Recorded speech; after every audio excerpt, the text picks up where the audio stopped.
আসসালামু আলাইকুম ভাই সকল, আপনারা কেমন আছেন? আলহামদুলিল্লাহ আমি খুব ভালো আছি। আপনারা কেমন আছেন কমেন্টের মাধ্যমে জানাইবেন। ভাই আপনাদের মাঝে আমি কিছু কথা বলার জন্য আসলাম। আমি বেশি কথা বলবো না ভাই, দেশের প্রেক্ষাপট নিয়ে কিছু কথা বলুন। দেখেন দেশে যা বর্তমানে যা মানে বিএনপির লোকে করতেছে, এটা তো খুব খারাপ কথা আছে। দেখেন এই 2 দিন আগে একটা ভিডিও দেখছি ভাই, এক জায়গায় মনে করেন এক মুরব্বীরে মারতাস। এটাই তো খুব খারাপ কাজ ভাই। তাই যারা মনে করেন ভেতরে এলেম না আছে, দিনে শিক্ষা না আছে, এরা ভাই এরমই কর। আমি আর আপনি বলতে না, বুঝেন না ভাই। আমরা তো দুনিয়ার মোহ মায়ায় পড়ে হইলো এরই কথা আছে, বুঝেন না? যে আমার ছেলে সন্তানের গাড়ি বাড়ি এটি নাকবো। আমরা তো এই এই মায়া মোহাম্মতে পড়ে গেছি, আর আমরা তো আখেরাতে চিন্তা করি না। আর দেখেন হুজুররা যদি ক্ষমতায় আসে, হুজুররা অবশ্যই আখেরাতে চিন্তা করব। হেরাও খাইব, জনগণরাও খাওয়াইব। হেরা যেন খাইব না এরকম কোনো কথা না। যেমন ওখানে বিএনপি আওয়ামী লীগ যেমন বেশি খায়, হেরাও একটু কম খাইব, এইটাই। তাই আপনার কাছে ভাই আমার একটাই রিকোয়েস্ট, আমি বেশি কিছু বলতে চাই না। যে আমরা বিএনপি দেখছি, আওয়ামী লীগ দেখছি, জাতীয় পার্টি দেখছি, সবই দেখছি, জামাতকে আমরা দেখিনি। তাই জামাতকে এবার ক্ষমতায় আনি, দেখি জামাত কেমন দেশ চালায়। চালানোর পর পর রইল চিন্তা ভাবনা, যে দেশ যদি ভালো চলে অবশ্যই জামাত ভালো, আর যদি ভালো না চলে তা জামাতটা আনার আর দরকার নেই। দেখেন এই যে ওয়াজ মাহফিল করে ভাই, যেই কোনো ওয়াজে বাধা দিয়ে বয়ে থাকে, কোন এটা কি ঠিক? বাধা দেশকে তোর যদি খারাপ লাগে তুই সেটা একখানে বইয়া সিদ্ধান্ত করতারস। হুজুরকে ডাকলে তো যায়, এমনা যেন যায় না। তবে মতে যদি না হয় তোরা এখানে ডাক, যেন হুজুর ফেলে না ফেলে। তোরা তো জীবনে আবু জাহেল কলম নবীজির জীবনে ভালো চায়নি ভাই। আর এডিতেও মনে করেন হুজুর কোনোদিন ভালো চাইব না, ইসলামের ভালো চাইব না। বুঝলেন, আমরা সাধারণ মানুষ, দিনী শিক্ষা কম, আমরা বুঝি কম। এই কারণে মনে করেন এই ওরা হইল উচ্চশিক্ষিত লোক, এটিতে যা বোঝায় জনগণ তা বোঝে, বুঝেন না? এটি ওরা মনে করেন সাধারণ যারা পড়ালেখা করে আইছে, স্কুল কলেজ থেকে যারা আইছে, এরা তো ভাই ভালো কোনো কিছু করে না। আর দেখেন আপনি একটা লোক দেখেন যে ভালো, এরা দিন দিন কি জিনিস এরা এত বোঝে না, যে আমার মরে যেতে মরার পর আখেরাত আছে এটা বোঝে না।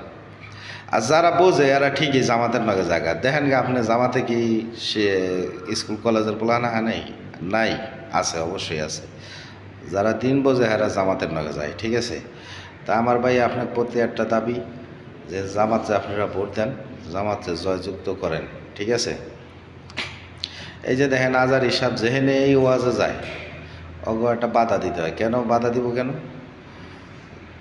ওয়াজ হে কর্তারে তোরা মিটিং মিছিল কর্তার অবস্থায় হে করুক, সমস্যা কি? হে তো আর কয় না যে আমি বিএনপিরে ডাইরেক্ট ভোট দিও না। হে তো এই কথা বলে যে তোমরা নিজেরা বিবেচনা করিয়া একজন শাসক আনো। আগে তো 2টা শাসক আইনা দেখছই, তো এই কথা কি বলা যায় না? আপনার কি সাধারণ একটা জনগণ হইয়া কি এই কথা দেশে বলতে পারবেন না? স্বাধীন দেশে যদি আপনি এই কথা না বলতারেন, তো এই কিসের স্বাধীনতা হইল? কোন কিসের স্বাধীন হইল দেশ? আপনার মনের ভাব বৃত্তি যদি আপনি না বলতারেন এটা দেশে, তা কেমন হইল? কোন আমাদের দেশে তো আপনার ক্ষমতা নাই, আপনি একটা কথা ভাই কইবেন সবাই আপনারা যাইতে ধরব। তা ভাই আমার একটাই কথা ভাই, যে যাইতে যেন মানুষ না ধরতারে এরকম একটা শাসক আমাকে দরকার। আপনি আমি কেউ বলতে না। ওই যে অনেকে কয় জামাতে এটা করবো ওইটা করবো, রক কাটলে এটা করে। জামাতে ভাই কোনো ব্যক্তিকে আজকাল শুনছেন রক কাটছে? রক কাটছে আপনার মতন আমার মতো মানুষ, নাম পড়ছে জামাতের, বুঝছেন? তাই জামাতের লোকজন হ্যাগো আচার ব্যবহার খুবই ভালো ভাই। নাম এসলে আপনারা বসবেন না। জামাত আছে, হেফাজত আছে, চরমানাই আছে, আপনারা সবাই এই দলরে ভোট দিবেন। এবারকা হুজুরকে ক্ষমতা দিবেন, এটা আপনার প্রতি আমার রিকোয়েস্ট। আমার ভিডিও ভাই সব জায়গায় যাইব না, এটা আমি জানি। তা আমার ভিডিওটা যার কাছে যাইব ভাই একটু শেয়ার করে দিবেন, মানে আমার কথা কটা সারা বাংলাদেশের মানুষের কানে পৌঁছে দেওয়ার চেষ্টা করবেন।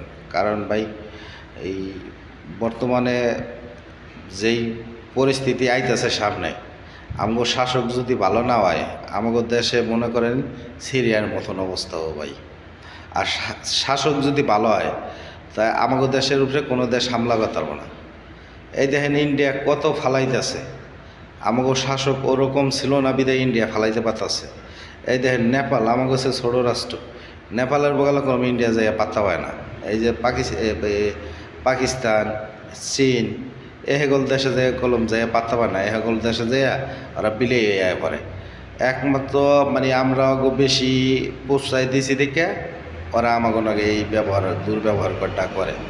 তা আমরা চাই এরকম একটা লোক আনতে যেন আমাকে নগে কোনো দেশের শাসক যেন চোখ রাগাইয়া কথা কইতে না পারে। এটা আপনাদের প্রতি আমার দাবি। এরকম একটা সরকার আপনারা আনার চেষ্টা করেন। আসসালামু আলাইকুম। আমার চ্যানেলটা ভালো লাগে সাবস্ক্রাইব করেন। আর ভাই আমি লাইক কমেন্ট শেয়ার করতে বলি না, আমি লাইক কমেন্ট করতে বলি না, আমার ভিডিওটা একটু শেয়ার করে দেবেন ভাই, এটা আপনার কাছে দাবি। আসসালামু আলাইকুম ওয়া রাহমাতুল্লাহি ওয়া বারাকাতুহু।